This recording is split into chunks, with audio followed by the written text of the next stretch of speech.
To architect systems in Google Cloud, we have to stop thinking about isolated servers. Mastering GCP requires understanding it as a strict architectural hierarchy. This animated diagram breaks down the core mental model known as OFPR. At the very top, the absolute root level is the organization. This outermost bounding box represents your entire company. Inside that company-wide box, we slice the space into independent folders. These act as administrative boundaries to group specific departments and isolate their environments. Within those folders sit the projects. A project is the mandatory foundation for all GCP services. Every piece of architecture you build must live inside one, because the project is the primary unit for calculating billing and assigning access. Finally, we place resources on top of those foundations. Resources are the actual active services, virtual machines, and utilities deployed exclusively within those project containers. Warning tone: it is easy to assume a storage bucket acts like a container folder in this hierarchy. It does not. A bucket is purely a resource sitting at the exact same level as a virtual machine. To control this hierarchy, engineers use two distinct tools. Quotas are hard, physical system limits that stop you from deploying too many resources. Budgets, on the other hand, never stop a deployment. They strictly act as spending alerts.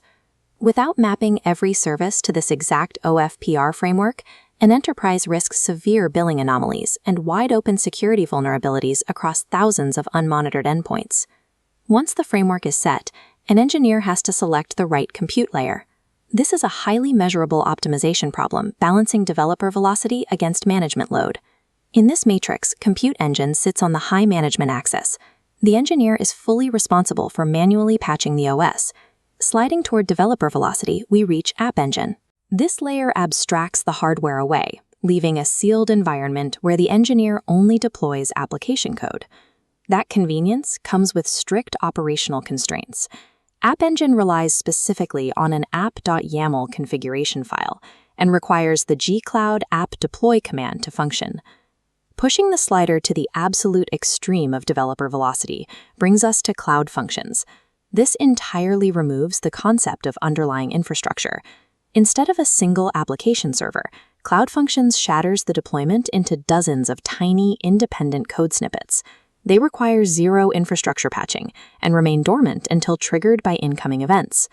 While App Engine is built to host continuous multi-service web applications, Cloud Functions are strictly for running these isolated, event-driven tasks. Selecting the precise compute abstraction layer dictates whether your engineering hours are spent building new features or simply maintaining operating systems. For applications packaged into Docker containers, Google Kubernetes Engine, or GKE, is the definitive solution for managing deployments at massive scale. The CNPC architecture of Kubernetes begins with the overarching cluster boundary. Inside operates the node, the physical virtual machine. Inside the node is the pod, the smallest deployable unit, acting as a shell where containers share a single IP address and localized storage. To manage these pods, an automated controller constantly monitors the cluster state. If a pod becomes unhealthy, the controller never attempts manual repairs. The failed unit is instantly terminated and replaced with a fresh copy. To view logs and manage these continuous deployments, engineers must use kubectl, the dedicated command line interface built exclusively for Kubernetes.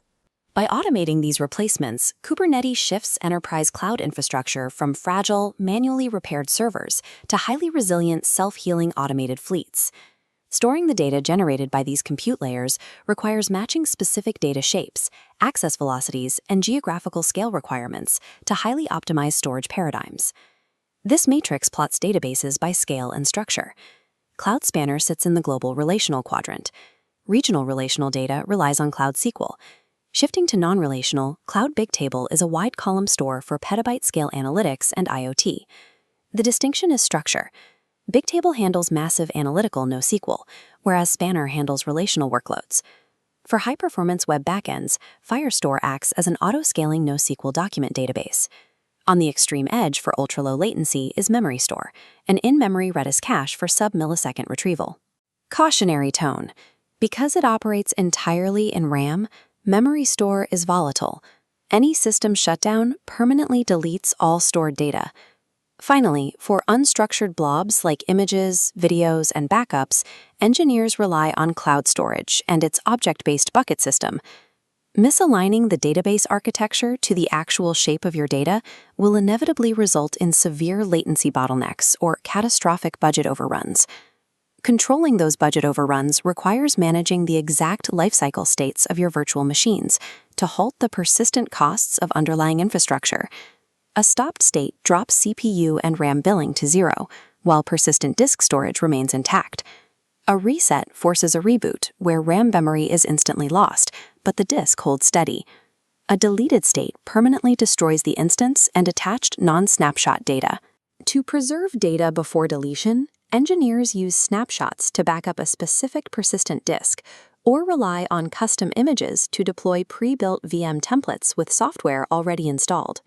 Lifecycle constraints also apply to unstructured data. When creating cloud storage buckets, the system enforces a strict, globally unique naming requirement across the entire platform. Inside those buckets, engineers configure lifecycle management rules to automatically move older objects down into cheaper, colder storage classes. Mastering these exact VM lifecycles and automating your storage tiering is the primary method cloud engineers use to ruthlessly optimize monthly enterprise cloud spend. The final, absolute security perimeter governing everything built inside the OFPR hierarchy is identity and access management. The most dangerous operational trap in cloud security is failing to separate human identities from machine identities. As represented by the metallic microchip badge, service accounts are identities designed specifically for applications and virtual machines to authenticate between GCP services. They are completely isolated from human tasks. Service accounts are never designed for human logins, accessing corporate email, or viewing billing dashboards. To enforce security and deploy architecture, engineers rely on 4 foundational CLI tools, mapped out on this grid. General resource deployments are driven by gcloud. The orchestration layer requires a different control mechanism. kubectl is the exclusive tool for managing Kubernetes clusters. The grid is completed by mapping gsutil strictly to cloud storage management and tying BQ to BigQuery datasets. Achieving scalable, enterprise-grade architecture requires strictly isolating identity, commanding the correct tools, and respecting the rigid OFPR hierarchy at all times.